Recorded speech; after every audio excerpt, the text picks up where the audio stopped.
Okay, I believe this video is getting recorded. Uh, for no reason, I was just reading this new labor law code of 2025, and uh, I thought I'll share my thoughts on this new code. So, since I already have gone through it for once, actually more than once, and the part uh, which I was or I am still captivated not by so much of the changes or uh, what they're claiming it as a transformational change, uh, rather the language, which is it reads as four labor codes herald transformational change. So I do not know up until now if there has been any labor law uh, or any notification or circulation in that uh, matter wherein they have claimed uh, something that is extravagant, so extravagant. Because if you read the codes are garbage. I can deconstruct it one by one.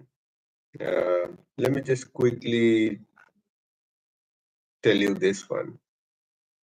So, for instance, if you take this for an example, why I say the whole code is nothing, it's just, what would you say, old shit served in a new platter. See this one, it says fixed term employee, FTE, to receive all benefits equal to permanent workers, including leave, medical, social security. Now, many a cases, I do not know whether they are aware of it or not. Uh, there is something called contractual employees. So the contractual employees or project-based employees, they do not have as such fixed term. So when the project is over, they simply have to leave the organization. So they would hand over uh, the project and they would leave. Uh, Gratuity eligibility after just 1 year. If you think that this is something exciting, you need to read the Gratuity Act. Usually, up until now, the norm is such one is eligible for gratuity after 5 years, and there is a certain amount which is calculated based on the tenuity. So, let's say that you work for 5 years in a company and you get $5 for gratuity. And one other thing you should know that gratuity is not something that government pays. It's a company that pays, and they have 100 tricks to recover that same. Or if you force them, if the government forces really them to pay gratuity, there are other means by which they can extract the same from the employee's pocket itself. I do not know. These guys who are working in labor commission department or this government, how much IQ they have, but the individuals who run organization, their IQs are far better. So again, coming back to the amount part, if you are working there for 1 year, you might get 1 rupees as gratuity. So it's not something that that can excite someone. Equal wages are permanent. This wage, salary, the minimum wage, uh, again, it seems they are still living in 1950s because the minimum wage 9,000, 10,000. even if you are in rural areas doing rural odd jobs, maybe on the field or other things, still you earn more than 10,000 in a month. Or and if you come to city, it's even higher than that. So unless somebody is time traveling with the salary or whatever the wage that this bunch of labor people are claiming, uh, it really doesn't work in 21st century.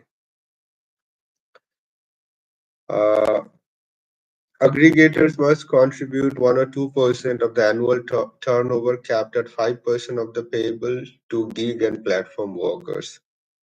Now, again, loopholes are there. It's not very specific. Is it over and above the salary that is paid, or the perks and the benefits that is paid, or this 1 or 2% would be the whole amount? So, uh, clarification, I do not know because this still seems to be a very early stage. Uh, Minimum wage is guaranteed for all workers. Again, as I say, unless you take the minimum wage of 21st century and travel back to 1950, probably you'll have a good future. Otherwise, with their uh, notion, it's not going to work. MSME workers and all this, I do not think they are going to make any uh, positive impact as such. There is BD and cigar workers, so certain things have been done. Uh, Women have been allowed to work at night.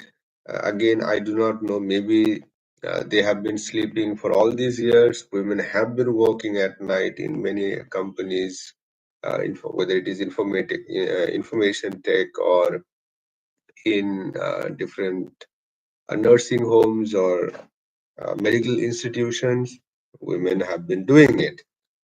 So again, I do not know what provoked them to claim, or probably if I really put my head into it, I have an answer why they came up with something, because many of the other ministries, they are doing something. But this whole labor commission or the labor department is the one department that, in my opinion, is the most useless one. Having labor department or not having, uh, I don't think if it is if you talk about concerning matters or affairs to private employees, I don't think they give any shit about this labor commission or labor department at all. So probably they somehow felt that, well, many are doing it, why not we do it?